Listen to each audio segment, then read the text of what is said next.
There you are!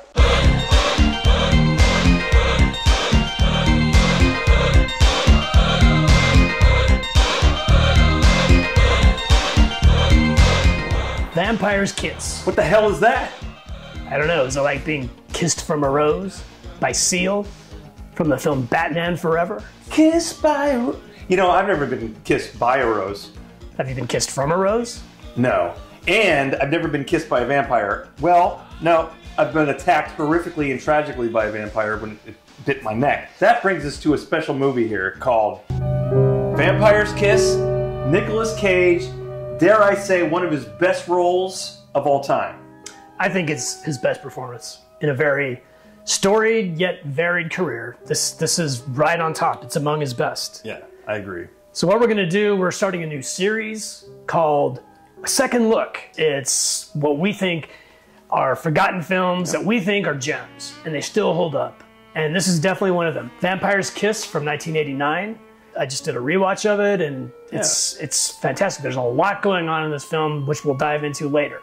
And this definitely falls into what we're trying to accomplish with this new series, which is, you might have heard of this one, you may have seen it, many people out there probably have not, and we recommend it. It's just one of those things, and I think it encapsulates Nicolas Cage. I liked his boldness back then, his daringness. Willing to take great chances. Yeah, indie films, really small films, you know, low budget films. I can see a lot of people seeing this, like especially now that it's Halloween time, and be like, ooh, Vampire's Kiss with Nicolas Cage.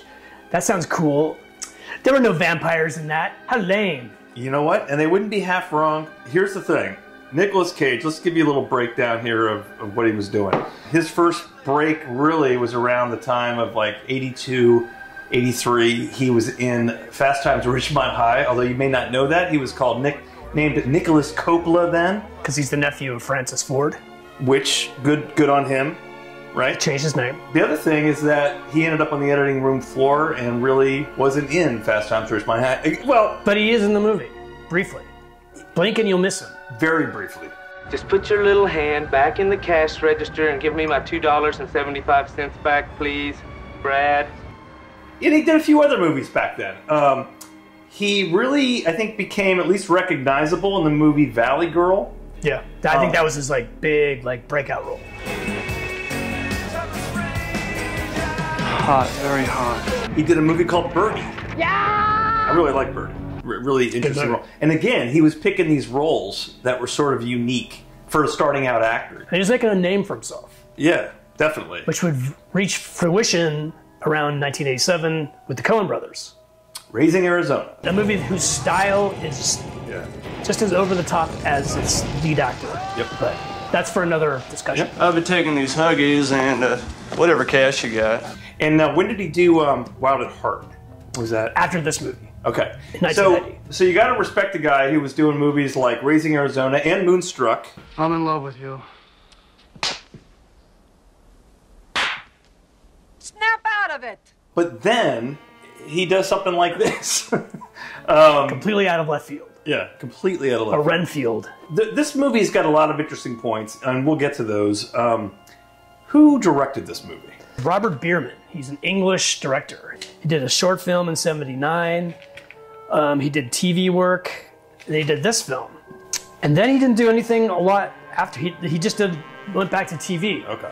And interesting tidbit, according to IMDb, he was originally going to direct the remake of The Fly in 1986. Okay. But because his daughter died, he had to bow out. And that eventually became the great remake directed by David Cronenberg. Okay. But he was originally supposed to direct it. So it's interesting. A lot of people know Nicolas Cage as the guy who did like Leaving Las Vegas, which he won an Oscar for. The Rock. In the name of Zeus's butthole, did you get out of your cell? Well, I don't acknowledge The Rock. I'm sure Dwayne Johnson will be very sad to hear that. Well, fuck Dwayne Johnson. But it's true, he did a lot of movies like that. He did some horrendous movies. Once he won the Oscar for Leaving Las Vegas, he just started cashing paychecks. But he's now back in this like original part of his career where he's finding interesting roles. Interesting horror movies like Longlegs. Yeah. Yeah. Right. Cuckoo, cuckoo, cuckoo, cuckoo. It's not an A. It's a solid B. Nicolas Cage is great in it. The plot falls apart in the third act, like a lot of horror movies do. But it's got good atmosphere. It's well directed, and he's great at it. Not that this is about his whole career. Just an interesting guy. But he is an important part of this. Why this film is so great, and it's got a great screenplay written by who wrote it? Joseph Minion. The movie he wrote before this was After Hours, the Scorsese film. Oh yeah, which is another movie that I want to do on this rewatch. And then he wrote an episode of Spielberg's Amazing Stories in 1986 called Mirror Mirror. Oh, Mirror Mirror. Okay. Not the Star Trek. Like the Star Trek. Yeah. What about after this? Like in the 90s, 2000s? He didn't do a lot. Not very much afterwards. He did a movie called Motorama. And the premise sounds like Home Alone in a car. It's a kid who steals a car and goes on a road trip. Came out in 1991 after Home Alone. I'll skip that one. Well, I don't know. I mean, I was reading about it, and it's like actually sounds kind of interesting. Let's dive into this movie because it is There's a lot to unpack. So for one thing, I would say, the way this movie starts out, you're sort of introduced to this yuppie. It's not just him. There's other people. It's very reminiscent of American Psycho, which the book by Bret Easton Ellis had come out by this point. Yeah. His character is very evocative of that sort of New York capitalist satire. Yeah. It doesn't hold. I mean, it gets right into the sort of mystery of the guy and like what's going on. Well, it starts on when he's talking to a psychiatrist. He's already seen a psychiatrist. He's got issues. By the way, I like this. I like the woman that plays the psychiatrist. She's great. Yeah. She's sarcastic when she needs to be. Yeah, she's funny. She's caring when she needs to be. Yeah. Concerned. So you're immediately introduced to this guy. It's like he's talking about how like he just one night stands after the other, and like he's kind of at a crossroads because he doesn't know what to do, and like he wants to like get together with these women. He goes out every night to these nightclubs. He also is taking drugs, which may or may not. Very 80s, but mid 80s. He's a big drug user in these nightclubs. He's picking up women every night, taking them back to his apartment, and then right after they have sex, he wants them out of there. Yeah. Doesn't want anything to do with them. So he's a sociopath. He can't connect with people. Complete sociopath. Yeah. Which adds to the darkness of his character as he sort of for sure either is compromised by a vampire or slipping into insanity. We'll talk about. Why don't we get into the themes of the film? Yeah. Right off the bat. You think this is a horror movie? I think that it could be. I think the idea you meet this mysterious girl played by Jennifer Beal. By the way, we should talk about some of the side characters in a second. But Jennifer Beal is one of them. Is she evil? Is she a vampire? Is she real? Is she even being seen by other humans? I think she's real. Well, his interpretation of her is up for questions. Yeah. It's up for debate. All right. Well, first of all, if she's real as an evil vampire, maybe other people can't see her, but that's except for him. But that doesn't matter. Yeah. You're at the nightclub at the end. Everyone in the nightclub sees her, and she's with that guy. But she's not necessarily a vampire. She's not a vampire right there. Yeah. Or she is, and we don't know. And she's disguised or not revealing that she's a vampire. But see, here's why I would say this is a horror movie, because it's a portrait of a man losing his grasp on reality. That's one interpretation. Which to me is scarier than vampires. But that's still an interpretation. You don't know for sure. He could be turning into a vampire. I think I don't think it's that ambiguous. A bat enters his apartment at one point. Some people theorize that maybe he has rabies, and because he was thinking about the bat. Yeah, and he has all the symptoms of somebody that actually has rabies.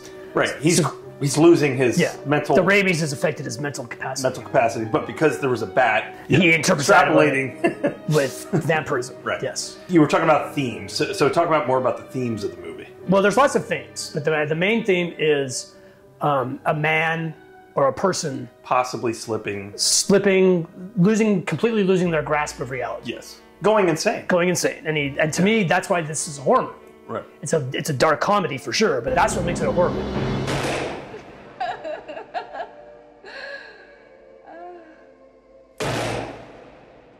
When do you first see him completely slipping? So we know right off the bat, right? But intended that there's something, he's got mental issues. He's going bat crazy. This part, I don't know if this really happened or I dreamt it later, Or what? I mean, I'm fighting this bat off all alone. When is the first sort of like, I'm acting maybe... I think you see I'm becoming a vampire? I think you see it in The Office, because his demeanor changes with Alva, who's the other kind of secondary character in this film. But that doesn't tell you that he might be a vampire. That's when he becomes obsessive over the missing file. Yeah. It's time to talk about Alva. Sorry, but if we're going to introduce Alva, you know, in some ways I think they could be considered a comedic duo. She plays it completely straight. Alva's played by Maria Conchata Alonso. It's somewhere in those goddamn fucking files! And by the way, when I say comedic duo, I mean in a dark way. Yes. This movie is dark. It's a dark comedy, especially if we look at it as a man just simply losing his mind. Yeah. And the way he treats Alva, the character of Alva, is let's pretty horrific. Yeah. So Alva is one of his secretaries. He works in a literature office. So I think he's a literary agent. And he becomes obsessive compulsive over a missing file for one of the writers that he represents. And he draws a lot of his attention to this obsession and focuses it on Alva. I think that's the first sign, is when he becomes obsessive with Alva and the missing file. Alva. Alva. Alva.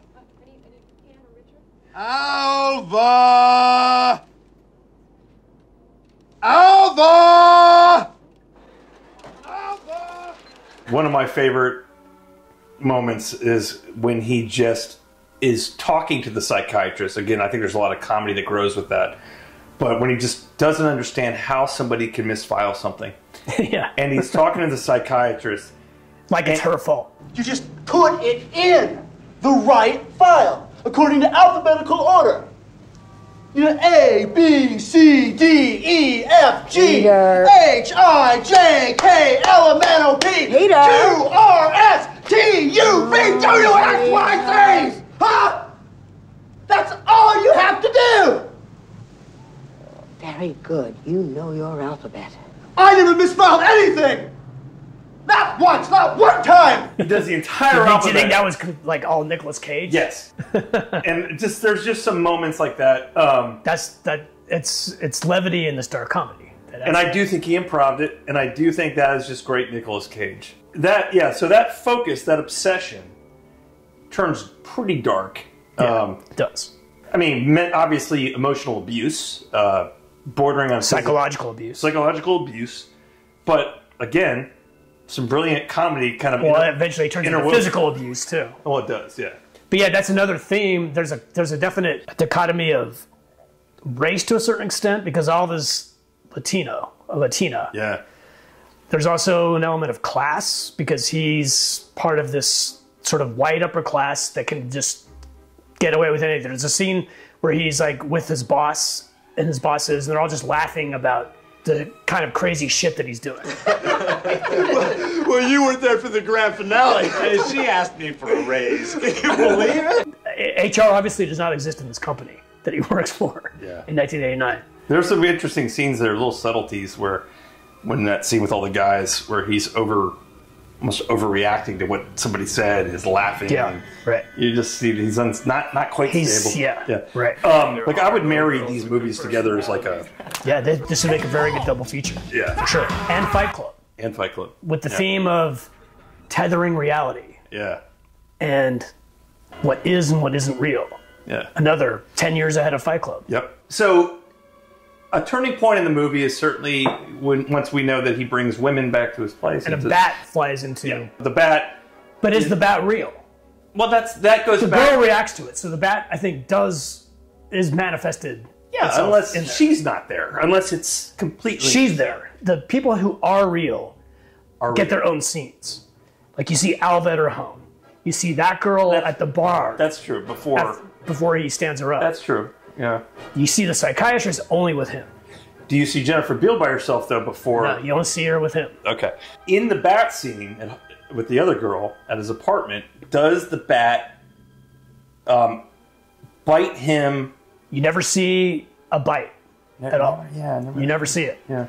It's interesting because it's all like shot in this voyeuristic style before that happens, and then it cuts inside and he's like on top of her, and then the bat enters. And there's an interesting scene before that. There's a kid who lives somewhere in the floor above him in this apartment building who's kind of watching him in the stairwell. That's another... So you know that kid has seen him do a lot of shit.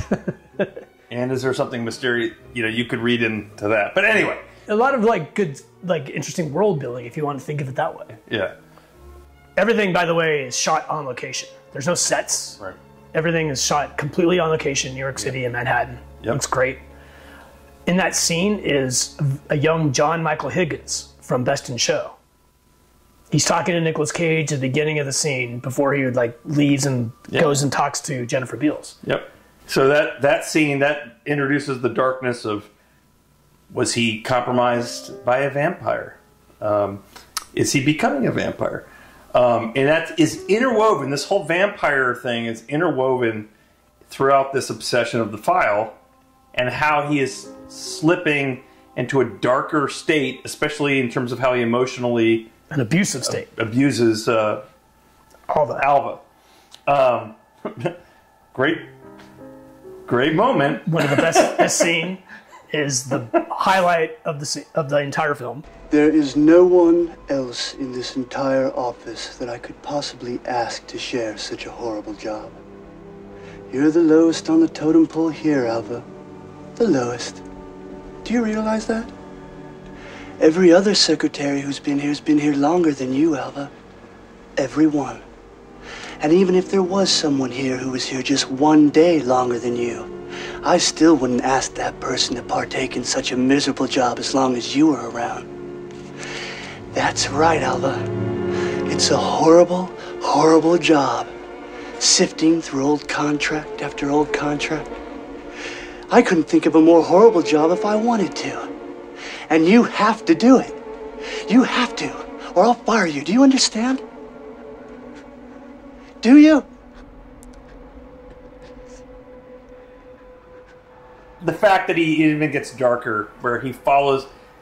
He rapes her. Well, no. But before that, understandably, it happens. Well, she's becoming more and more I'm talking about when she goes home. And she goes home and her mother's like, we've all had terrible bosses. But it got even worse, and then she stayed home. She didn't come into work, and he dragged her back. He goes to her, the classic joke, right? The boss going to someone's house and being like, "You're coming to work." But classic, he's very nice and kind, and because he's luring her back. He's luring her back to work, so he's feeling bad. Which is what a her. vampire would do. Hey, listen, I realize you might be pretending that you're sick because of a misunderstanding and how I treated you. I apologize. And he's nice to her, and he courts her, kind of brings her back to work, gets her in there, and just immediately. It just goes haywire from there. Literally. But that sets up the third act. Yeah. Where he's completely lost his mind. He goes to a nightclub. He thinks he's a vampire. By the way, he's bitten several times. In the same... Well, you don't know if that's from... He cuts himself shaving. Did you hurt yourself? True. You see him shaving and he cuts himself. But she has several episodes, Jennifer Beal character, has several episodes where she bites him. There's several scenes where she bites him. Yeah. Right. But is that in his mind? We don't know. Remember when he brings her coffee the next morning? She's gone. And he's talking to her like she's there. Oh, yeah. Don't make fun of my cappuccino. Yep. And she's not there. Yeah. So is she actually in that scene? Did he actually sleep with her? We don't know. We don't know. But in it does escalate to the third act. Yeah. So he goes to a nightclub. At this point, he's bought a pair of fake Halloween store cheap vampire teeth. He didn't have any cash to buy the really expensive teeth. Yep. So he bought these cheap, $2 fangs. So he goes to a nightclub where he hooks up with this girl and acts like a vampire and bites her to death and basically kills her. With these teeth. It's actually a horrifying scene. Yeah. With these cheap teeth. Halloween store fangs. Because it keeps cutting in between the people dancing and it's really well shot and edited. He never attacks Alva. Well, he rapes her. No, but I'm saying there's never a moment where his plan is to bite. But here's a question. Alva. If he thinks he's a vampire, why does he have to buy the teeth? Shouldn't he just be growing the teeth? Well, that goes back to, is this just simply a man He's lost his mind. Right. Yeah. I guess the bat precipitates the focus on being a vampire. Right. Like somehow the bat entering his apartment. Yeah. But we don't triggered his psychotic break because he mentions to a psychiatrist how he was sexually aroused by that. You were fighting off the bat, and that's when you had this new feeling. Then, yes, that is the precise order of events. And keep in mind, because of the rape scene, there's also this building tension of the brother of Alva wants revenge. Yeah. Understandably. And that is also part of the third act climax. But before then, after he kills the girl in the nightclub, he's completely lost his mind. Yeah. And he's wandering around the streets of Manhattan. Yeah. And I read that this was all improv. Like, that's Nicolas Cage going up to people, like, on the street. That's completely improv. I'm a vampire. Kill me. Kill me. And is he trying to be killed at that point? Yeah. Does he want someone to take his life? He does, yeah. He's insane and he wants to So he's suicidal at this point. So is he suicidal because he knows he's slipping into insanity and he wants to be put out of his misery? He thinks he's a vampire and needs to be killed at that point. Yeah. He knows he just killed that woman. But he wants to be killed. And he wants to be killed. Yeah. So he has this long monologue where he's just on the street corner looking like a psycho. Yeah. He's carrying around a wooden stake that he ripped off of a packing crate. He's completely bloody. And this truly builds into and people are walking by him. That's where you find out, is the psychiatrist also in his head? I don't know. But so the scene where he's talking to a psychiatrist, his psychiatrist, about his situation. Maybe she's not real either. Right, but you go from that discussion to where he's really located. You say you in love! So it juxtaposes back and forth between him talking in a psychiatrist's office in his mind. But that gets into the whole, then what is real and what isn't in the movie? I think the psychiatrist is real, but that scene at the end is just in his head. Just in his head. And I think Jennifer Beals is real. But it is. But he imagined him having sex with her and her biting him. But you don't know. Because she's really at the nightclub. Peter, right? Yes, right! Peter, right! How are you? How am I? But keep in mind, it could be that all the psychiatrist scenes are in his head. She could be a fictional character in his mind. Yeah, she could be. That's the genius of this film, is you don't really know. You don't know. It's like there could be numerous scenes in this movie that are actually, in his mind versus what is truly external reality that he's interacting with. Yeah. And I think that's one of the things I like about the movie. I think that's why this movie has such rewatchability, because every time you see it again, you get different interpretations of it. We didn't mention also that before the third act begins, he trashes his apartment. And he turns his leather sofa into a coffin. And blocks light. He blocks all the light. Yeah. It's like a dark room. Yeah. His tipped over sofa is his coffin thing. Yeah. It's such a great visual. And then the revenge story picks up, which is while he's doing the hallucinating conversation with the psychiatrist and juxtaposing with where he really is, and the revenge story of Alva's brother is there to kill him. He mentions that he has the gun, but it only has blanks in it. Yeah. And when he leaves his car, he only has a tire iron. So is he actually going to kill him, or is he just going to threaten him? He might, beat the shit out of him, I'm going to say. Or that too. Yeah. I don't think if someone raped my sister, I can tell you, I may not want to kill him because I may not want to go to jail, but I'd beat him up. You want to inflict pain. Yes. Suffering on him. The other thing is, at this point, we already know he wants to commit suicide, or he's willing to put himself out of his misery. He's got a death wish. And this is his opportunity to do that. Yeah. Which is interesting, because he wants to die a certain way, really. He wants to die like a vampire. He wants to die like a vampire. That brings back to your point, maybe the brother wouldn't kill him, but given that he grabs the wooden stake... Puts it right in his heart. Yeah. The brother obliges. Brother pushes it in. And that's the end. And that's the end of the movie. It's not a long movie, by the way. It's an hour and 40 minutes. Perfect time. Can movies just get back to this being this length? Folks, there was a day where lots of movies were an hour and a half. 90 minutes to... They made their point, and then they got out. 40. Yeah. The movie is tight. It's got a great screenplay. In the 2000s, in the 2010s, 2020s, If you can find movies that are under 2 hours, good luck. Here's a question for you, going back to when we were talking about Batman. Yeah. Would Nicolas Cage have made a good Joker? I mean, look at that face. Yes. Are you talking about if he played Joker instead of Jack Nicholson back in 1989? Yes. Absolutely. Yeah. It's hard for us to imagine that not being Jack Nicholson. It's been part of pop culture for a long time. But that's, to me, that's Jack Nicholson. It's not the Joker. No, I'm saying, but absolutely. Can I imagine if we went back in time and he got the casting job? That'd be awesome. He was cast instead? Yeah. I think he would have been fine. That actually would have been a great movie. So what do you give this movie? I mean, I give this movie an A. Yeah. Like, I've always liked it. It's not an easy movie to watch. It's a dark comedy. You have to appreciate blackest of black comedies. What the fuck is going on? It's a satire, like I said. It's got similarities with American Psycho, kind of Bonfire of the Vanities, that sort of parody of white upper class New York culture in the late 80s, mid to late 80s. And Nicolas Cage, like I said, this is to me his best performance. Yeah. He's mesmerizing in this film. He's so good. Yeah. He goes crazy, but it never devolves. He never goes too over the top where it devolves into camp. Yeah. What I like about even though I think this is probably a meme now. You know, the thing about this movie, we talked about Nicolas Cage's best performance. You know, I agree. I think it's daring.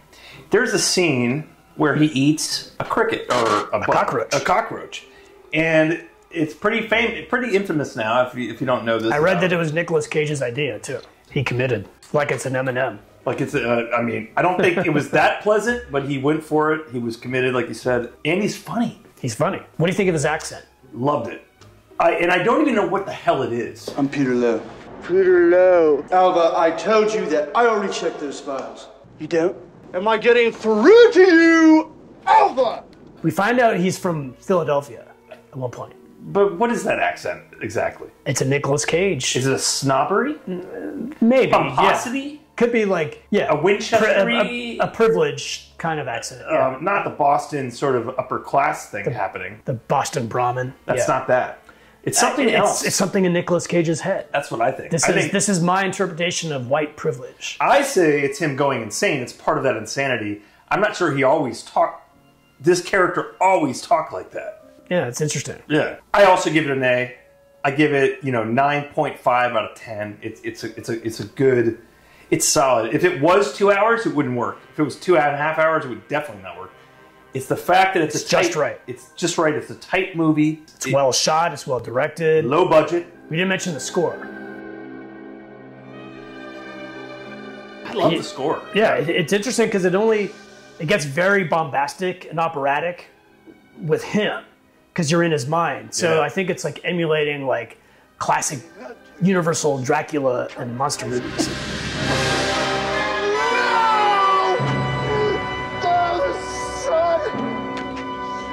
He works in literature. There's a lot of like literary references. There's a portrait of Kafka, Franz Kafka, in his office. Author of The Metamorphosis, and this is somebody going through a metamorphosis in his mind. Yeah. Just nice, love nice little touches like that. Yeah. Question for you. Yeah. Is Alva a virgin? Which would tie into the whole vampire mythology. There is something very pure. She dresses like a Puritan. Yeah. She lives still at home. The brother works. Yeah. The brother lives there too. Yeah. I think she's a virgin. It's an interesting thought. It's a really interesting thought. Or at least in Peter's mind, she's a virgin probably. Yeah. And I think that's why I like it. It is a tight movie. It's short, but it's also packed with little bits of just genuine comedy, but also the dark comedy. And also just flat out insanity. Disturbing moments. Yeah, that's why I like... Certainly the rape scene. If people like see this, I want to watch a horror movie for Halloween. Vampires kiss. I'll watch this. Yeah. That's not a horror movie. Totally disagree. Because to me, like I said, a story about a man losing his grip on reality is far more terrifying than a story about a fictional vampire. Than a guy running through the house with a mask. Yeah. I agree.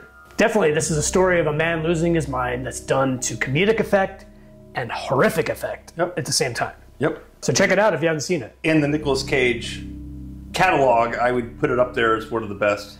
Yeah. We'll talk about more movies that we think are forgotten gems. Like, what's another one? The Music of Chance. Oh, The Music of Chance. James Spader and the opera singer Mandy Patinkin. Thank you, Mandy Patinkin. Miami Blues. It's a good one. With Alec Baldwin, one of his early movies. Also Jennifer Jason Leigh is in that. Going back to Fast Times at Ridgemont High. Yep. We'll have more. Yeah, if you got any suggestions, give it to us in the comments. Yeah, main idea here, forgotten movies, or at least movies that were not wide. Forgotten gems. Forgotten gems. And also just the idea that you may have missed this because they were not mainstream at all. They were indies. They were independent films or low-budget films. What if they were big blockbusters that failed, but maybe have stood up to a reevaluation years later? That is something that we can do. So thanks for watching the first episode in our new series, A Second Look. This movie is definitely not the lowest on the totem pole, so check it out if you have not seen it.